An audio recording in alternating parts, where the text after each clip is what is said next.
What is it you think you know about South Africa?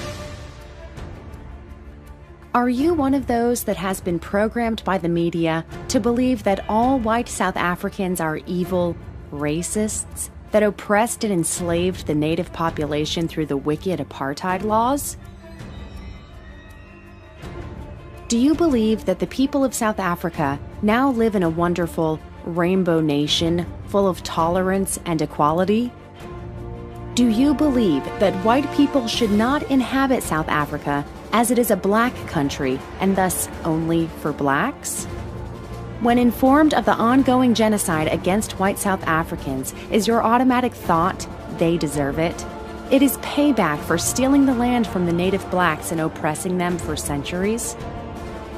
If you truthfully answered yes to any of these questions, then we urge you to rethink all your preconceptions, open your mind and heart, and look, listen, and learn. Between heaven and hell, this is the true story of whites in South Africa.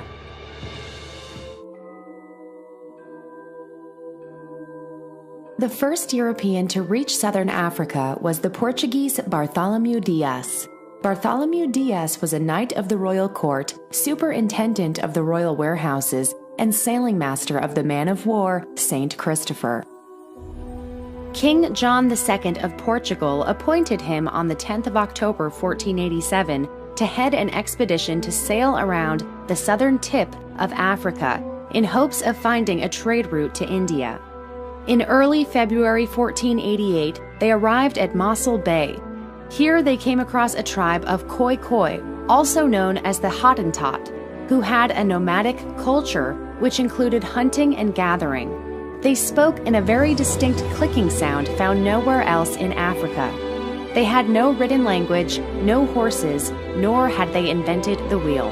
Upon their arrival, Dias and his crew were attacked, and in retaliation they shot one of the Hottentot with a crossbow, causing the people to flee in terror. The sailors immediately withdrew to their ships, and the expedition sailed on eastward. The second European to reach South Africa was Vasco da Gama, a Portuguese explorer. The commander-in-chief, Vasco da Gama, embarked on the São Gabriel accompanied by his pilot, Pedro de Alenquer. For almost 4 months, they sailed across the Atlantic without sight of land, until the 4th of November 1497, when they reached a bay. Vasco da Gama named the bay Bahia da Santa Helena, St. Helena Bay. Close to or near the mouth of the Berg River, the explorers set in to make repairs, look for water, and check their position. It was here that they had their first encounter with the Khoi. The Khoi attacked Da Gama, wounding him in the thigh and also injuring his men. They set off again, and 4 days later they arrived at Mossel Bay and found more Khoi at the same place that Dias had landed. The Khoi showed their murderous mentality with most of the encounters. By 1510, the Portuguese had control of all the former Arab sultanates on the East African coast. In 1647, the Dutch ship New Haarlem ran ashore in Table Bay. The captain left for the Netherlands on a ship that was on its return journey, but the junior merchant Leendert Janssen and 60 sailors had to stay behind. They did some gardening and game hunting and traded some livestock with the Khoi with whom they were on good terms. In 1648, a ship, the King of Poland, which was heading back to the Netherlands, stopped at Table Bay. On board was Jan van Riebeck, who was being sent back due to a charge of illegal trading in his own name. They spent 18 days for repairs and refreshments and picked up the stranded seamen of the New Haarlem. On the 6th of April 1652, Jan van Riebeck, accompanied by his wife, son, 82 men and 8 women on board the Dutch East India ship Dromedaris, docked at the southernmost tip of the dark continent of Africa. A few hours after van Riebeck anchored, the other 2 ships, the Reiger and Good Hope, also anchored. Jan had signed a contract with the Dutch East India Company to oversee the setting up of a refreshment station to supply the company's ships on their way to the east with fresh water, vegetables, fruit, meat, and medical assistance. Jan van Riebeeck was under strict instructions not to colonize the region, but to build a fort in the bay to help protect the refreshment station. The next group to arrive in South Africa were the French Huguenots. They were coming from Holland, which was flooded with French who were running away from the Catholic persecutions. The Dutch were trying to get rid of the French. These French were then sent to South Africa. The next group to arrive were called the Freeburgers. The name Freeburgers implied free men. Thus, they were not under the laws of the East India Company, nor the Dutch laws, nor the religious laws of any church. They were the heretics in Europe, and here also at the Cape. These people came to produce products which many of those who came earlier failed at dismally. In 1675, some of the Freeburgers started moving further away from the peninsula due to bureaucracy that was being forced onto them. They also became cattle and sheep breeders, and for this reason they needed larger spaces. The Freeburgers were later known as the Trekboers due to them constantly moving further inland. Thereafter, they became known as the Border Boers when they arrived at the northeastern borders of the Cape. Hereafter, in 1836, they became known as the Immigrant Boers due to them moving out of the British colony. During the Great Trek, they became known as the Boers.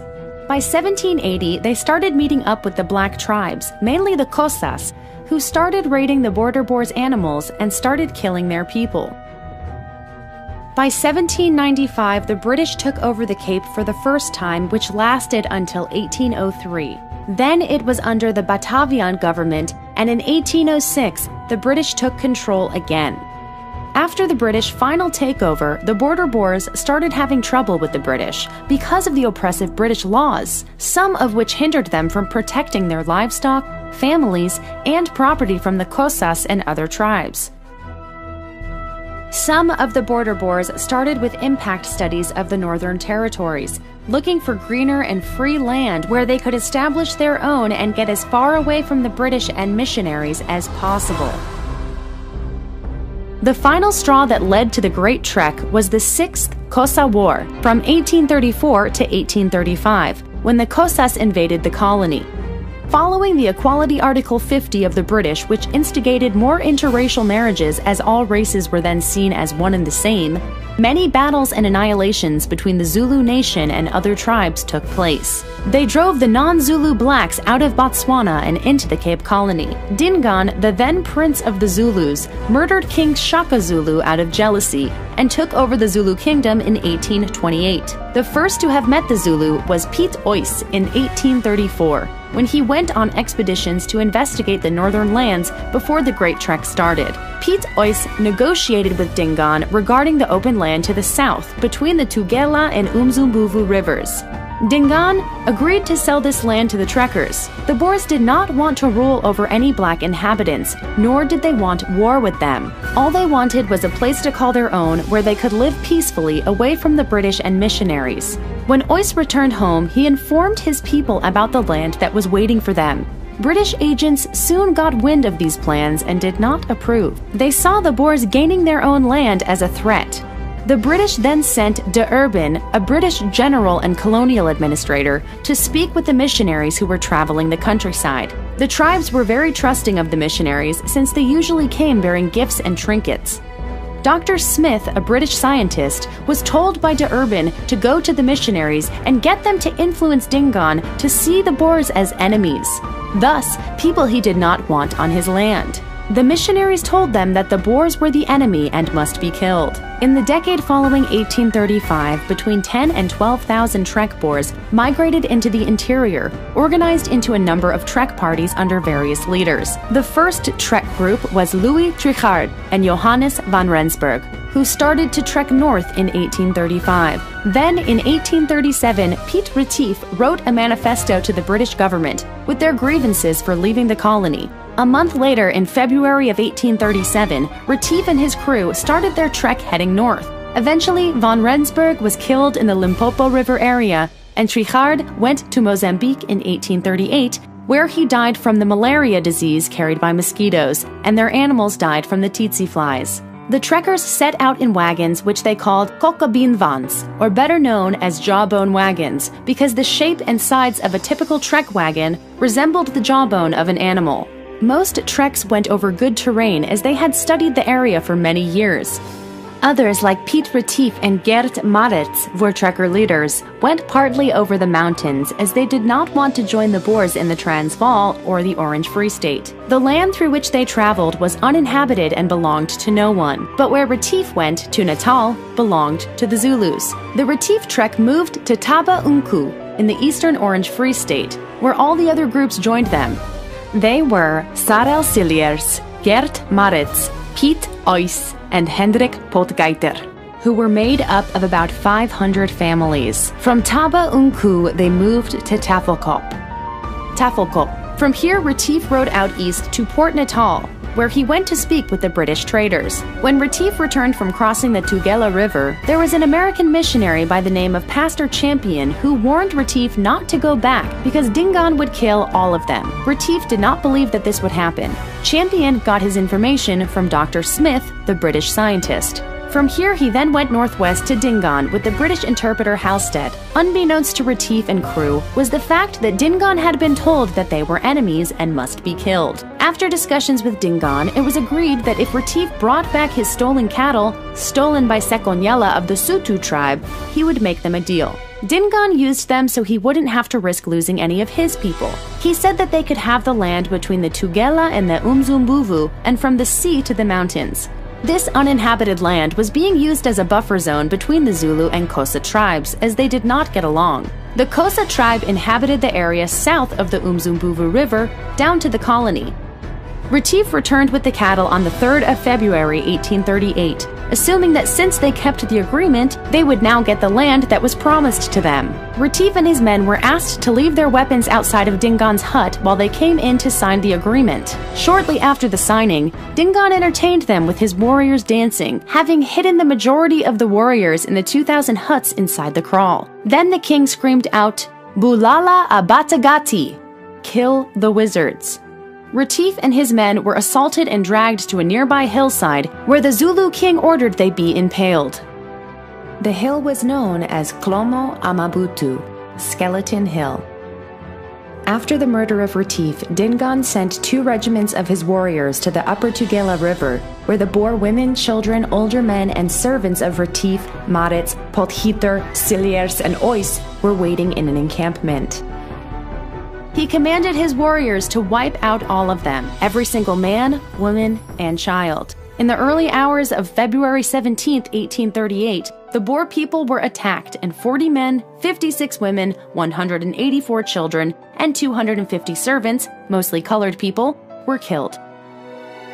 Meanwhile, in the main camp on the 12th of December, bad news arrived that 3 British ships had come into Port Natal and landed with soldiers to disarm the Boers. By this time, the Boers had planned their attack against the Zulus in retaliation for what Dingaan had ordered his warriors to do. Early in the morning, on the 16th of December 1838, the battle commenced. They lined the wagons up in a D shape, the half-moon section towards the rivers. The flat section of the D shape was pointing towards the open vled, where the Zulus were thus forced to stream in. A horde of between 10 to 15,000 Zulu warriors swept down on the wagons, being repulsed time and time again. The battle lasted for about 3 to 4 hours. Then the Zulus fled the field, leaving behind around 3,500 dead Zulus and only 3 lightly wounded Boers. This battle is known as the Battle of Blood River. Then came the death knell for those Boer republics. Diamonds were discovered in the Free State. The British annexed this territory, and it led to a period of discussions and arbitration, which was overtaken by the British, and they eventually paid the Orange Free State £90,000 for the part of their country on which the diamonds were found. The First Anglo-Boer War of 1881 was instigated by Lord Carnarvon's agenda. He held a conference in London which was attended by Shepstone, who was the native commissioner in Natal at the time.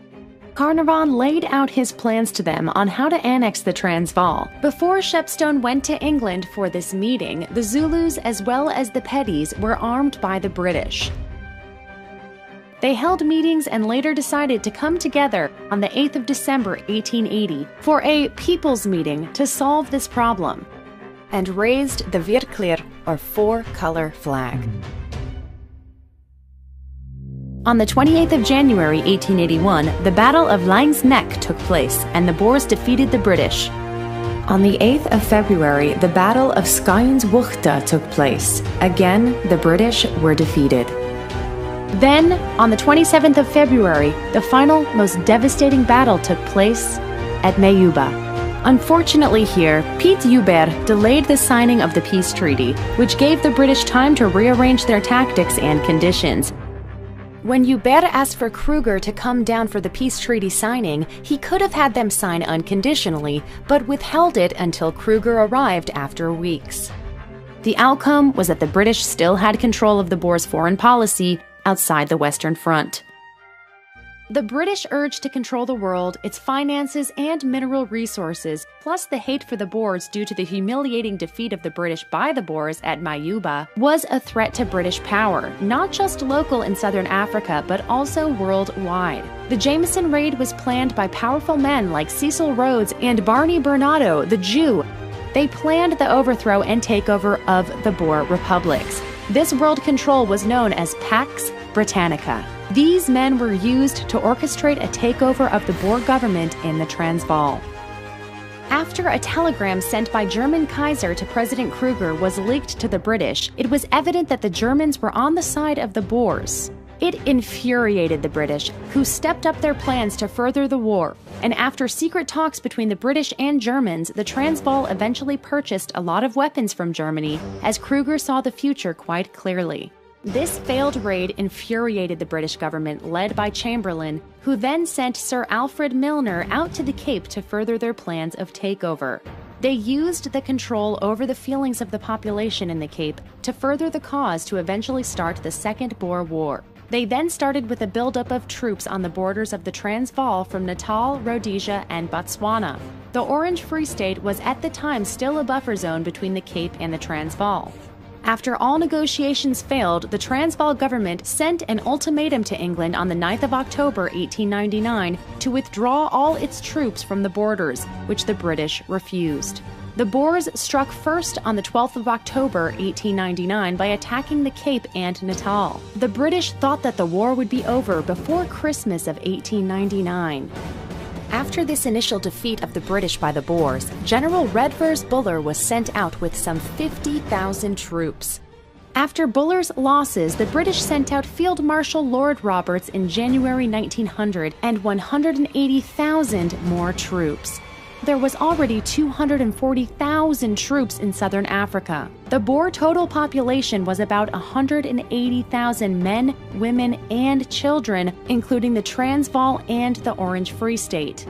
Troops then started pouring in from all Commonwealth countries and eventually amounted to 504,000 troops. These troops were comprised of English, Scots, Welsh, Irish, Indians, Australians, New Zealanders, and Canadians that came from all around the world, as well as Afrikaners from the Cape. The Afrikaners in the Cape asked Roberts permission to join with the British in the fight against the Boers, and some 30,000 joined up. This truly should have been labeled the First World War. The Transvaal Constitution forced its citizens to go to war, and also those residents who were not citizens but had lived there for more than 4 years. It was due to this law that the Cape Dutch, or Afrikaners, were forced to join the Boers in this fight. They were the first who joined the British inside the Transvaal, about 26,000, and became known as joiners and hands-uppers. There were also some Boers who gave in, but very few. As one can clearly see when looking at the British Parliament records of the time, there would have been no war against the Boer if the Cape Dutch would have joined the Boers. The Boers developed guerrilla tactics to attack the British columns. Every farmhouse was a supply source for the Boers, who could rest up, restock their saddlebags, and go back to fighting. In retaliation, the British instituted a scorched earth policy, where they burnt all the farms, About 40,000 farmhouses and barns, even cattle and sheep were killed en masse. They rounded up the women and children and put them in concentration camps. There were about 67 camps where the Boers were kept. There were also an additional 75 camps that were for the blacks in southern Africa. At the start of the camps, the blacks were put into the same camps as the whites. They were later separated. They were called the Daimak Volk. It means those blacks that worked on the farms, thus not part of those who helped the British fight the Boers. We are always told about the 45 camps for the Boers, but the camps for the blacks were hardly ever mentioned, nor ever known. Why would this be? Does it not fit in with the narrative of blacks versus whites? The people in the camps died of starvation, disease, and neglect. There were about 15,000 blacks who died in concentration camps. The black people's animals were also killed and their possessions on the Boer farms were burnt to the ground. 50% of the total Boer child population was killed in these camps. This is about 16% of the total Boer population. British agents Jan Smuts and Louis Botha instigated a truce with the British. Both were born British citizens, Smuts in the Cape and Botha in Natal. Before the war, Botha had moved from Natal to the Vryheid Republic, which was part of the Transvaal, so as to be able to infiltrate the Boer ranks. The Second Boer War was ended with the signing of the Treaty of Vereeniging. In 1907, after the Boers threatened a third Boer-Anglo War, they were given self-government as mentioned in Article 7 of the Peace Treaty, but they did not have their own and free elections. The treaty stated that the Boers could have self-government, but of course this was just a lie. Smuts and Botha immediately began work on the unification of South Africa, and by 1909 they sent the documents to England where the Parliament approved them. No Boer was ever asked in elections nor referendum regarding this unification. On the 31st of May 1910, the Union of South Africa was institutionalized as per the Union Convention, and the Boers became a minority inside a majority Afrikaner, or Cape Dutch, and English population. The name Cape Dutch, which was used for those white Afrikaans speakers in the Cape, as written by many in many a book worldwide, can be seen even today. They were colonists. This was how the Boers also referred to them. The British, also colonists, lived mainly in the Cape, which they took over from the Dutch, and Natal, which they annexed from the Boers and Zulu. But after 1910, the terminology of Cape Dutch and Boer was replaced with the term Afrikaner. The term Boer seems to disappear overnight, never to be mentioned again. The Native Land Act of 1913 was written by J.B.M. Hertzog, a so-called Boer general who was really Jewish. He was in the governments of Louis Botha and Jan Smuts. The blacks were also given 10 million hectares of Boer soil. This was the first major piece of segregation legislation passed by the Union Parliament. It was replaced by the current policy of land restitution. The act decreed that whites were not allowed to buy land from the natives and vice versa, natives were not allowed to buy land from the whites. After the war, the British opened the borders for the blacks to stream into the Boer republics so they could be used as cheap labor on the mines. The African National Congress was formed in South Africa on January 18, 1912, when a group of Africans, Coloreds, and Indians convened a meeting in Bloemfontein to create the South African Native National Congress. The name was officially changed to the African National Congress in 1923. This was initially a moderate movement aimed at improving the status of non-whites in South Africa whose lives had been affected by the Land Act. South Africa officially introduced territorial segregation in 1913. The ANC unsuccessfully petitioned the British government to intervene. Britain did not respond to two subsequent delegations sent in 1914 and 1915. Yet, the ANC continued this reformist approach for much of the 1920s and 1930s. In 1940, ANC President Alfred Zuma aggressively recruited younger members, including Nelson Mandela, Oliver Tambo, and Walter Sisulu. In 1944, the three spearheaded the formation of a youth league committed to more radical strategies to challenge racial segregation and discrimination. On the 14th of December 1960, the UN Resolution 1514 was signed as an international law. The British were also bound by this law, whereby all colonies were to get their independence back unconditionally. Verwoerd and Alfred Beit, the Jew and Afrikaner Broederbonder, turned the South African Union into the South African Republic by instructions from the British, whereby it allowed the further plundering of the Boer Republic's resources by the British and Jews. As time goes on, we start to see Jewish infiltration and subversion of the ANC, and in 1963, it consisted of Lionel Bernstein, Bob Heppel, Dennis Goldberg, Arthur Goldreich, Hazel Goldreich, and James Cantor, with a few African frontmen: Nelson Mandela, Walter Sisulu, Govan Mbeki, Raymond Malaba, and Ahmed Kathrada. The ANC followed the model the Jews established when they founded the NAACP in the United States, with the exception that the ANC was a much more violent and openly communist organization. These Jews and their now controlled African National Congress received funding and support from both the Soviet Union and the US CIA. In particular, Ruth First, the Jewish wife of Jewish Soviet KGB Colonel Joe Slovo, a leader of the South African Communist Party, was primarily responsible for funneling funds to this African National Congress. By the 1970s, the Jewish campaign to subvert South Africa was having no effect. The economy was unaffected by sanctions and communist unrest was minimal, though much was made of it in the Jewish-owned elements of the US press. Slovo had been the planner of many of the ANC terrorist attacks, including the 1983 car bomb that killed 19 people and injured many others. Slovo, who had traveled to the Soviet Union many times, was awarded a Soviet medal on his 60th birthday. Slovo is a dedicated communist, a Marxist-Leninist, without morality of any kind, for whom only victory counts, whatever the human cost, whatever the bloodshed. Slovo disputes little of his image as the communist mastermind behind the ANC's armed struggle. For him, the fears of South Africa's whites are both a measure of the ANC's growing strength and a crucial factor in hastening what he believes will be its ultimate victory. Revolutionary violence has created the inspirational impact that we have intended, and it has won for the ANC its leading position, Slovo said. The hatred for whites increased daily, and soon the blacks were singing songs taught to them by Slovo and his radical cohorts about how they were going to kill the Boer and kill the racist.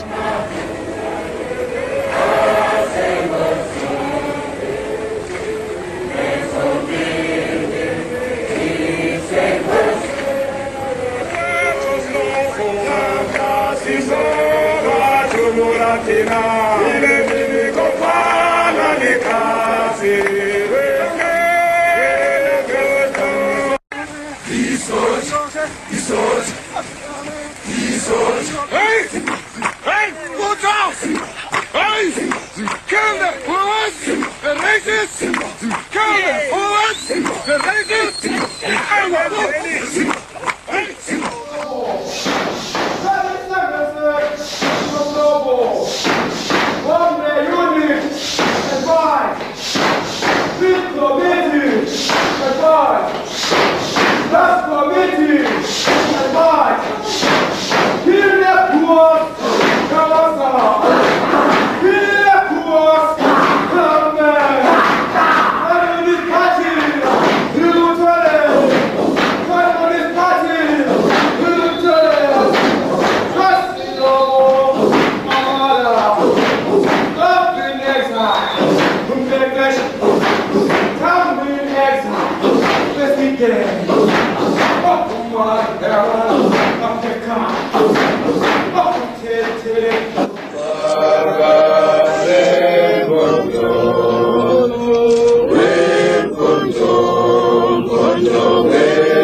kahle umkhonto wesizwe. Thina bantu bomkhonto sizimisele ukuwabulala wona la mabhunu. Thina bantu bomkhonto sizimisele ukuwabulala wona la mabhunu. Mr. Mandela, can you tell us how you feel visiting this spot at this time? It is a very emotional moment for us. That those who are fighting for democracy, for peace, for love among South Africans should be mowed down.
The world once more turned its back on whites in South Africa and told them that if they didn't like it there, they should leave.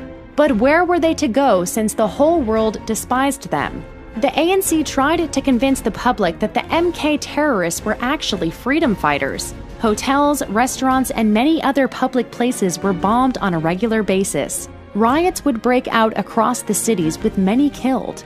In 1983, the Church Street bomb was detonated in Pretoria near the South African Air Force headquarters, resulting in 19 deaths and 217 injuries. The bomb was set to explode at rush hour to maximize casualties of white women, children, and babies. During the next 10 years, a series of bombings occurred in South Africa, conducted mainly by MK. In the 1985 Amanzimtoti bombing of the Natal South Coast, 5 civilians were killed and 40 were injured when MK cadre Andrew Sibusiso Zondo detonated an explosive in a rubbish bin at a shopping center shortly before Christmas. In a submission to the Truth and Reconciliation Commission, TRC, the ANC stated that Zondo's act, though understandable as a response to recent South African Defence Force raid in Lesotho, was not in line with the ANC policy. Zondo was subsequently executed. In the 1986 Durban beachfront bombing, a bomb was detonated in a bar, killing 3 civilians and injuring 69. Robert McBride received the death penalty for this bombing, which became known as the Magoo's Bar bombing. The subsequent Truth and Reconciliation Committee called the bombing a gross violation of human rights. McBride received amnesty and became a senior police officer. In 1987, an explosion outside a Johannesburg court killed 3 people and injured 10. A court in Newcastle had been attacked in a similar way the previous year, injuring 24. In 1987, a bomb exploded at a military command center in Johannesburg, killing 1 person and injuring 68 personnel. The terror campaign continued with attacks on a series of soft targets, including a bank in Roodepoort in 1988, in which 4 civilians were killed and 18 injured. Also in 1988, a bomb outside a magistrate's court killed 3. At the Ellis Park Rugby Stadium in Johannesburg, a car bomb killed 2 and injured 37 civilians. A multitude of bombs at restaurants and fast food outlets, including wimpy bars and supermarkets, occurred during the late 1980s, killing and wounding many people. The area of Wimpy was specifically targeted because of their perceived rigid enforcements of many apartheid laws, including excluding non-whites from their restaurants. Several other bombings occurred with smaller numbers of casualties. This tactic was abandoned due to the high rate of civilian casualties, especially amongst black laborers. The ANC estimated 30 landmine explosions resulting in 23 deaths, while the government submitted a figure of 57 explosions resulting in 25 deaths. It is a common misconception that the ANC's leader in the 1994 South African elections, Nelson Mandela, had been jailed for his political beliefs. He was in fact acquitted of treason after a 4-year trial, but rearrested a few years later and sentenced to 5 years imprisonment for launching an armed insurrection as founder and commander-in-chief of the MK. In his book, Long Walk to Freedom, Mandela says he signed off on many acts of terrorism, including the Church Street Massacre.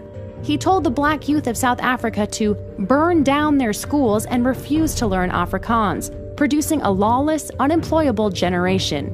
But in the rest of the world's eyes, everyone thinks he is a true hero. Mandela conspired not just to bring down the government, he was planning on killing tens of thousands of civilians in his quest for power. He was later charged with 193 counts of terrorism for sabotage and for trying to smuggle, prepare, or manufacture mostly Soviet bloc munitions, including 210,000 hand grenades, 48,000 anti-personnel mines, 144 tons of ammonium nitrate, 21.6 tons of aluminum powder, and 1,500 timing devices. These multiple charges were not trumped-up political charges. In his eloquent closing statement to the court, Mandela candidly admitted his guilt on the charges of sabotage, adding that he was, if need be, prepared to die for his ideals. It was apparent from the huge amount of smuggled explosives that he was not planning to die alone. The judge at his trial commented that personal ambition may well have played a role in his plans. Mandela was never tortured during either of his interrogation or incarceration, as he undoubtedly would have been in a black African nation. Even Amnesty International refused to take on Nelson Mandela's case because they asserted that he was no political prisoner, but had committed numerous violent crimes and had a fair trial and a reasonable sentence. When Mandela was incarcerated, he was given a nice house to live in that was not only comfortable, but luxurious. He had free access to telephone and a fax at the expense of South African taxpayers, which allowed him to organize the ANC from jail. This is why Mandela was still their leader upon being released from jail.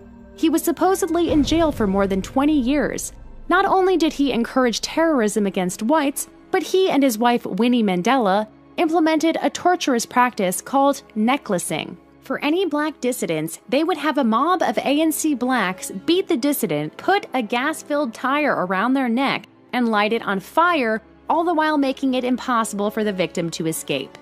President P.W. Botha told Mandela back in 1985 that he could be a free man as long as he did one thing: publicly renounce violence. Mandela refused. The bottom line is that Nelson Mandela never publicly renounced violence, and we should never forget that. Towards the end of Mandela's time in prison, he began talks with the government. When President Botha suffered a stroke and was forced to resign, F.W. de Pleur took the reins. Mandela and de Pleur made parliamentary moves to pave the way for the ANC to get together and negotiate. When Parliament opened that following February, de Pleur announced that all political parties were to be unbanned and all prisoners released. On February the 11th, 1990, Mandela was freed. Upon Mandela's release from prison, he and Winnie divorced, and he had to pay millions of dollars in settlements. The obvious question is, where did this money come from if he had been sitting in jail for decades? Mandela then moved into an even more luxurious house in Johannesburg, but kept a small shack in Soweto for when he needed to do interviews and appearances. This way he could create the illusion that he was poor when he was anything but that. In 1989, a year before Mandela was freed, Frederick de Klerk, a Freemason with ties to B'nai B'rith, the Jewish Masonic fraternity which controls the ADL, was elected president of South Africa. President Frederick de Klerk was a Jewish-backed candidate with ties to the international Zionist establishment. De Klerk worked for and eventually achieved the Jewish goal of black rule in South Africa. Supposedly competing with the ANC for a say in the future of South Africa were de Klerk's National Party, as well as the rival Inkatha Freedom Party, headed by Zulu Body, led by Chief Buthelezi, as well as conservative white groups who did not want apartheid to end. There was lots of rhetoric from de Klerk and the ANC about finding a way for all South Africans to be equal and live in peace and harmony. The white South Africans were told that they were voting for equality, which is something they deemed important, as they did not wish to rule over the blacks, but simply wanted to preserve their culture and way of life. With a huge increase in terrorist bombings and severe pressure from the rest of the world closing in on them, the populace grew tired of the apartheid state and longed for an end to this, as they considered that the world might open their arms to them again. They did not know that they were voting for their own genocide. If they had known this, they most certainly would not have voted for their inevitable fate of mass killings and rapes. And so convinced they had no other option, the whites of South Africa essentially handed over control of their country to the ANC in 1994. South Africa had moved from the system of apartheid to one of majority rule. Following the election of April 27, 1994, Nelson Mandela was sworn in as South Africa's president. Its cabinet made up of 12 ANC representatives, 6 from the National Party and 3 from the Inkatha Freedom Party. Thabo Mbeki and F.W. de Klerk were made deputy presidents. The world rejoiced at the end of apartheid. We were told that South Africans were going to be living hand in hand in a wonderful rainbow nation. But while blacks appeared to rule, it was Jews in key positions. When Nelson Mandela's ANC took over South Africa, Slovo was named Minister of Housing, Helena Dolny, the Jewish ex-wife of Slovo, ran the land bank, Ronnie Kasrils, a Jew, was the Minister of Water Affairs and Forestry, Louis Tager, a Jew, was chairman of the railway system, Spoornet, Michael Katz, a Jew, was the chief consultant on taxation. Meir Khan, a Jew, was the managing director of the police service. 3 Jews, Richard Goldstone, Arthur Chaskelson, and Albert Sachs, sat on the South African Supreme Court.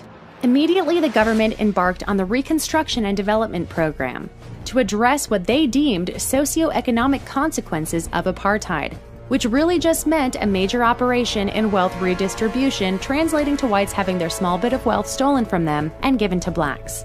This program was really just an affirmative action policy for the majority of the population, black Africans.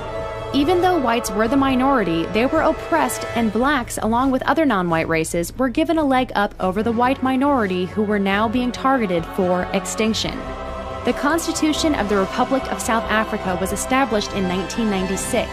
Mandela's government also established a criminal law code on the European model, abolition of the death penalty, and excessive rights for accused criminals with destructive results. South Africa today competes with Civil War-torn Colombia for the dubious distinction of being the world's most crime-ridden country. Interpol's international crime statistics say it all.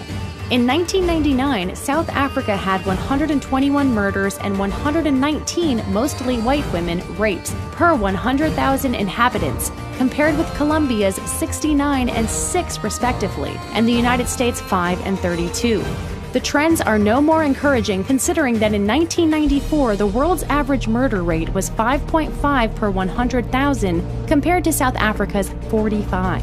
In such circumstances, and with a slow justice system which only produces a 10% conviction rate, South Africa has seen the rise of vigilante groups filling the void left by an incompetent and violent police, who between the 3 years of 1997 and 2000 killed 1,550 people, compared with 2,700 killed by the apartheid regime in 30 years. This is what the saintly Nelson Mandela helped to usher in. After one term as president, he stepped down in 1999, though he still served as an icon around the world for tolerance and diversity, since all of his crimes before and after coming to power were swept under the rug in the mass media. Mandela was followed by other radicals who oversaw the destruction of a once beautiful and safe South Africa, such as Thabo Mbeki from 1999 to 2008. Kgalema Motlanthe for less than a year, and Jacob Zuma ever since. It was Zuma who announced the death of Nelson Mandela in December 2013. World leaders from all over flew into South Africa to congregate and mourn with Zuma. While the media cried about the loss of such a hero for civil rights, since then Mandela has essentially been deified by those who never say anything of his terrorist past or the genocidal policies he implemented. Of course, not making it to the TV screens of the world were the songs of "Kill the Boer, Kill the Racist" that continue to be sung by Zuma and his followers. Zuma is known for being an extremely corrupt leader. He was charged with rape in 2005 but was acquitted. He fought a long legal battle over allegations of racketeering and corruption, which resulted in his financial advisor Schabir Shaik's conviction for corruption and fraud. On April 6, 2009, the National Prosecuting Authority dropped the charges, citing political interference, although the decision has been challenged by opposition parties, and as of 2016, the matter is still before the courts. After extensive state-funded upgrades to his rural homestead at Nkandla, the public protector found that Zuma had benefited improperly from the expenditure, and the Constitutional Court unanimously held in 2016's Economic Freedom Fighters versus Speaker of the National Assembly that Zuma had failed to uphold the country's constitution, resulting in calls for his resignation and a failed impeachment attempt in the National Assembly. This is par for the course of South African governance in the post-apartheid era. Corruption is rampant at all levels, from the politicians to the police. The police are comprised of mostly black Africans who are hostile towards whites and treat the whites unfavorably. They do not care about solving crimes committed against white people or in stopping black-on-black violence either, and are simply opportunists looking to gain riches easily. Just as any concerned citizen under attack would do, the whites will call the police when they are being broken into or stolen from, but the police are just as corrupt as the thieves. They will cover for the criminals and look the other way while whites are being targeted. Now the country has regressed to third world status in a matter of years. The situation only continues to get worse for all residing in South Africa. South Africa went from being a beautiful first world country with top-of-the-line hospitals and a very high standard of living for not only whites, but blacks as well, to a third world hellhole. Before the end of apartheid, work was plentiful for both blacks and whites. Their streets were safe. Now everything is falling apart. Due to enforced affirmative action laws where non-whites are given preferential treatment, despite their capabilities to perform the job, South Africa has experienced a rapid decline in all of its industries, military, and infrastructure, with rolling blackouts where the power will be shut off for hours at a time. This happens almost daily. This is now commonplace in black-run South Africa, posing yet another security risk to South Africans. If white South Africans have a bit of money, they can barricade themselves behind electric fences and barbed wire to protect themselves from home invasions. But during a rolling blackout, which happens very frequently, these fences are rendered useless, as are the security systems. Some of the most horrific and unimaginable horrors take place when they are vulnerable like this, especially since gun laws make it virtually impossible to obtain a firearm. Without these security measures, the whites are sitting ducks. Whites are being murdered in the most sadistic and sickening ways imaginable. They are not just killed, but are tortured for days. For example, a group of blacks will wait for the children to come home from school and will tie the children up. Once the mother arrives at home, they will tie her up as well. They will wait for the father to come home and then tie him up also. They will then begin to torture and rape the mother and children in front of the father while he is tied up, unable to help. They will pour hot oil on the children, rape them with broken bottles, disembowel them, and light them on fire. They will often leave the father alive, so he has to live with these horrific images replaying through his mind for the rest of his life. Around 3 o'clock in the morning, suddenly there was, "Mama, I need your help," at our bedside. Bev sleeps in her clothes because she expects to be woken up at any time. It's no longer coming home in a serene place where just everything falls off. I'm coming home on a beautiful day, sun is shining. I have friends who are nervous about coming to my house. And every single window is locked. 2 doors in front are locked. Stay locked in my room if I'm alone. I don't go outside. They broke through the glass on this window, trying to get out as fast as they could. I opened my eyes, switched on my pedestal light and looked into the face of a man. 4 men wearing balaclavas in big, thick clubs. I didn't have a front door. Looking up at me like this. I was lying flat on the ground. He held my wrist very strongly.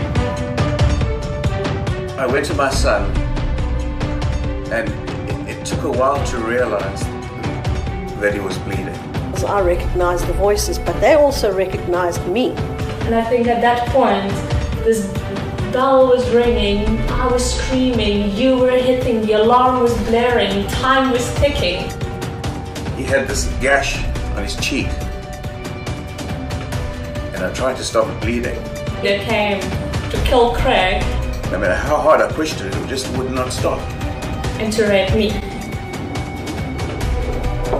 And I think after 5-10 minutes, it stopped moving.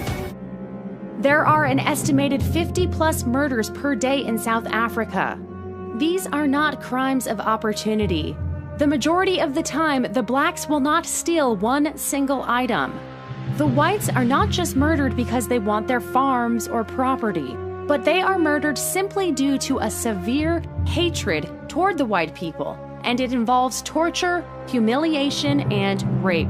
The white farmers are the ones who are particularly targeted. They are more easily targeted than the other whites because most of the time they live in isolation and are far away from any neighbors that could intervene. Another reason for some of the horrors inflicted upon the innocent white children of South Africa is that the witch doctors of the African tribes will actually tell their people that in order to cure AIDS, they need to rape white babies, and the blacks actually do this. It is not just the incredible amount of murder that is leading to the genocide of whites in South Africa, but the anti-white policies mentioned already. White men were forced from their jobs first, but soon after, the white women were not able to get jobs either. With no help from the world and no jobs to make a living, many of these impoverished whites were forced into squatter camps, where they live in makeshift shacks on top of a trash heap.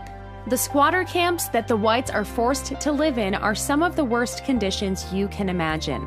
The government has provided them with only a few steel walls to erect a small structure, although these structures have no windows, ventilation, or flooring. 300+ people have to share one outhouse and one water spigot.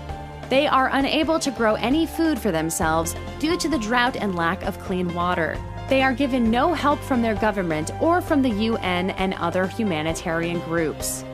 Babies are born on top of a trash heap with hardly any food to eat. What is your name? John.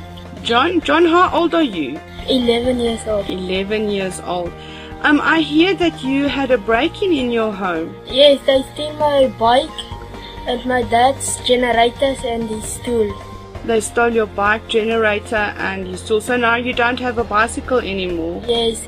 How did you feel when they broke in? I was very sad. They stealing my bike and I was very sad. You were very sad. Oh, I'm so sorry that happened to you. Were you scared? Yes. Oh no.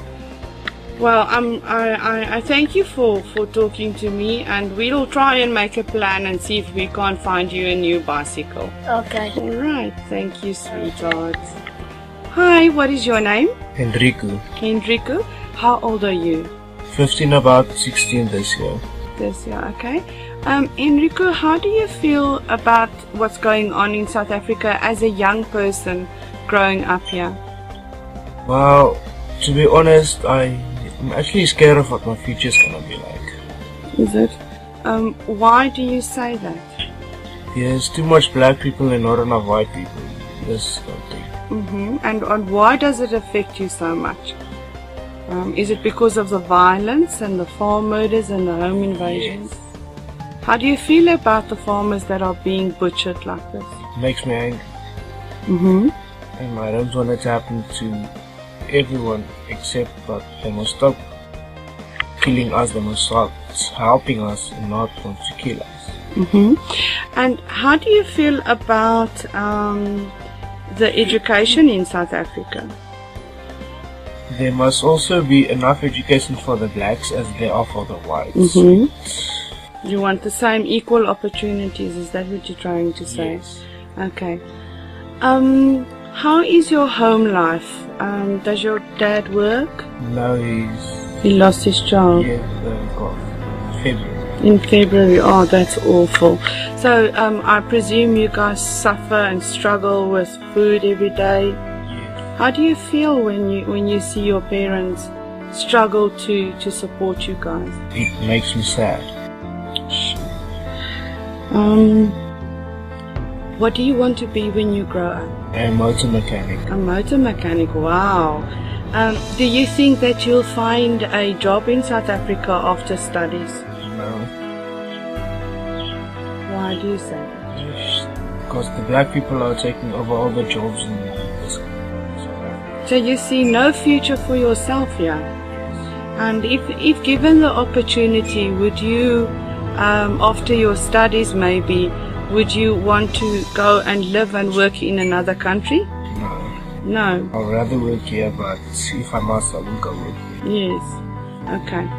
Thank you so much for talking to me, and I wish your family all the best of luck. The squatter camps are often flooded during the rainy season, which renders their small structures useless. When people are told about the conditions that these whites are forced to live in, they tell them that they either deserve it or that they should just leave if they don't like it. These people don't even have enough money to buy a loaf of bread, let alone a plane ticket to a new country, or enough money to start a new life for themselves. There are an estimated 80 white squatter camps in the Pretoria area alone. We are fighting for our language, we are fighting for jobs. So my feeling is that we are only fighting all the time to survive. Across South Africa as a whole, there are an estimated 400,000 whites living in these conditions. Census figures suggest an estimated 8,000 white households live in shacks. Since the world has fallen silent on this ongoing genocide, the white South Africans have nowhere to go and are forced to rot away without food, water, safety, or shelter. Genocide Watch has declared genocide in South Africa, and the whites are currently in stage 6. There are only 8 stages. Black students are burning down their universities and attacking white students for colonizing their education. White students are attacked and harassed just for attending university. These whites are facing complete extinction, and the world has turned its back on them. There is a complete media blackout when it comes to the genocide in South Africa. Only a few brave outlets dare to cover this situation. The powers that be wish for this bloodbath to be kept in the dark so that white people around the world won't learn the truth and try to help, or even realize that what is happening in South Africa is now coming to their own doorstep. The powers that be have the exact same fate in store for every single white country. This is not just about annihilating whites from South Africa, but exterminating whites off the face of this earth for good. This plan has been stated by many in their own words. I think there's a resurgence of anti-Semitism because at this point in time, Europe has not yet learned how to be multicultural. And I think we're going to be part of the throes of that transformation, which must take place. Europe is not going to be the monolithic societies that they once were in the last century. Jews are going to be at the center of that. It's a huge transformation for Europe to make. They are now going into a multicultural mode, and Jews will be resented because of our leading role. But without that leading role and without that transformation, Europe will not survive. And the one idea is how we are going to exterminate white people, because that, in my estimation, is the only conclusion I have come to. We have to exterminate white people off of the face of the planet to solve this problem. There are 2 issues at the top of our agenda at the very moment. One is the unbelievably important immigration debate in this country, to make sure that immigrants from around the world, particularly those from south of our border, have a chance here. My concern is doing away with whiteness. Whiteness is a form of racial oppression, sure. The suggestion is that it is somehow possible to separate whiteness from oppression, and it is not. There can be no white race. Essentially what you're saying is that in this boat you're together with both Muslims yes. and people of other denominations. And we see ourselves together, fighting together with our Muslim brothers who want a free Europe, who want a peaceful Europe, who want to integrate like our forefathers integrated in Western Europe 120 years ago, and they are our natural allies. Quel est l'objectif? Ça va faire parler, mais l'objectif, c'est relever le défi du métissage. Défi du métissage que nous adresse le XXIe siècle. Ce n'est pas un choix, c'est une obligation, c'est un impératif. On ne peut pas faire autrement. AJC has always worked on the premise that as a minority, our security, our strength, our well-being in America is interdependent with those of other minorities. This is a Jewish issue. It is very much a Jewish issue. The honourable gentleman says that he's going to take in 20,000 refugees over 5 years. The Germans took in 10,000 on one day. What kind of comparison is that? I recognize the financial problems, I recognize the assimilation problems, but if we don't do it now, we will live to regret it for the rest of our lives. The message from my constituents in a huge postbag and in every event I attended in my constituency the weekend is, let them in. There's a second thing in that black box, an unrelenting stream of immigration, non-stop. Fewer than 50% of the people in America, from then and on, will be white European stock. That's not a bad thing. That's a source of our strength. Instead of taking in the very people who need refugee status the most, Europe has taken in millions of Arab and Black African men of fighting age. These are not refugees. They are an invading army that is being used by world Jewry as a communist proxy army to do the dirty work for them, so that they can place blame solely on the Arabs and Black Africans as they remain hidden behind the scenes, pulling the strings. They are inciting an invasion and anti-white violence in America, as well as at the same time employing affirmative action policies to discriminate against whites, who now make up a minority of the births. Whereas whites once had a high standard of living in our lands and were able to flourish in a safe environment, we have since been thrown under the bus by our own governments, who we thought were there to safeguard our interests. The time is now. We have got to raise awareness about the ongoing white genocide in South Africa, as well as the earth-wide white genocide taking place in every corner of the world. Share this video with everyone you know. Take to the streets and let the world know about this hidden genocide. Go to whiteresistance.org for free activist material. Demand action from your politicians. Let the world know about this best-kept secret. Together, we can stop the biggest genocide ever attempted in history. Separate, we are weak. But united, we can accomplish anything.